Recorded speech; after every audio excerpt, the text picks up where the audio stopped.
अस्सलाम वालेकुम रहमतुल्लाहि व बरकातहू। सारे भाइयों ने की हाल है, अल्लाह पाक सब सलामत रखे, खुश रखे।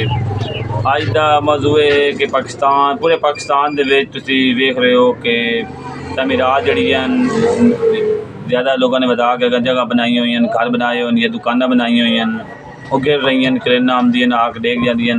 कुछ लोगों भी बड़े ज्यादती की हुई आई, तो हुकूमत वालों नूं भी चाहिए हा कोशिश करदे कि इनदे भी मदद रखते हुए पहले कोई महीना 2 महीने पहले 3-4 महीने पहले कर देंगे शुरू कोई काम, दुकाना बना देंगे, कोई बाजार बना देंगे, लोगों वास्ते सहूलत हो जाती कि वो दुकाना छड़ के ये रेहड़ी वाले जड़े छड़ के उस जगह चले जाते, एक बाजार टाइप जगह बन जांदियां। इस टाइम उन लोगों दियां जगह भी, घर भी गिर रहे हैं, दुकाना भी गिर रही हैं। उस तो बाद दुकाना के अगू शहर के साढ़े नाल जलदा साहिवाल शहर है, तो उन दुकाना के अगू जो ना उन्हें बताई हुई दुकाना, ये भी ठीक है, उन्हें मनिया भी है इस गल भी असा भी कब्जे किए हुए हैं। ये नहीं कि नहीं मनते, बंदे मनते पैन वो कहते सी, लेकिन अगर रेहड़ी वाला खोता होंगे सी, रेहड़ी वाले अगू जगह तंग होंगी आई, इस वजह तो मसले तो पैदा हो रहे हैं भी बाजार के मोटरसाइकिल भी नहीं गुजर सकता हाँ, ये गल्लां ठीक हैं।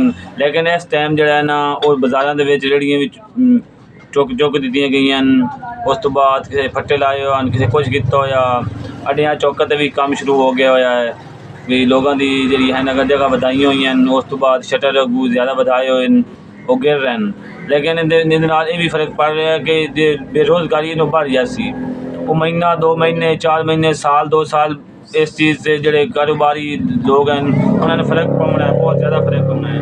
क्योंकि जो रेहड़ियां वाले उन्होंने जगह लभनी है, उन्होंने वास्ते अगर बाजार बन जाता 1-2 एकड़ यानी कोई एक बाजार रेहड़ियां बन जाता, एक अलग बाजार बन जाता ना, उनके वास्ते होना सी कि ਜਿਹੜੀਆਂ रेहड़ियां वाले उन्होंने वास्ते सहूलत बन जाती है।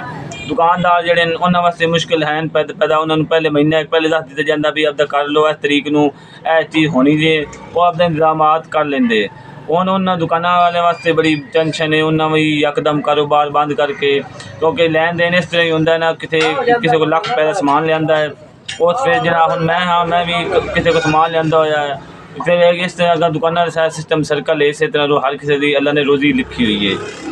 तो हुकूमत भी चाहिए थी कोशिश करते 2 महीने पहले दस देंगे, लेकिन इस टाइम बेरोज़गारी जी है ना वो महीना 2 महीने साल 2 साल फ़र्क पवना है, बेरोज़गारी से फ़र्क पाया जाना है। क्यों लोग रेहड़ियां वाले रेहड़ियां वाले उन्होंने खास तौर पर पवना है फ़र्क, क्यों उन्हें रेहड़ी जगह को नहीं, उन्होंने रेहड़ी लावन की जगह को नहीं। हुकूमत चाहिए थी शहरों में बड़े शहर लाहौर हो गया, साहिवाल हो गया, साढ़े को यही नज़दीक लगते गुजरात सियालकोट, उस तो बाद कराची, जिथे भी रेहड़ियां लेन देन की रेहड़ियां मुल्तान हो गया, जिथे भी रेहड़ियां लेन देन उन्होंने वास्ते एक जगह बना दी जाती। हुकूमत कहती है जगह है इतने रेहड़ियां लाओ, उत्थे जो कस्टमर है ना उन्हें उत्थे पहुँच जाना है, जो बाजार बन जाना सी उत्थे रेहड़ियां को पहुँच जाना सी। उस तो बाद दुकाना लेन जाने पता लग जाता, वो अपने तमीरात गुटा के अपना समान महफूज कर लेंदे, उन्होंने सहूलत बन जाती।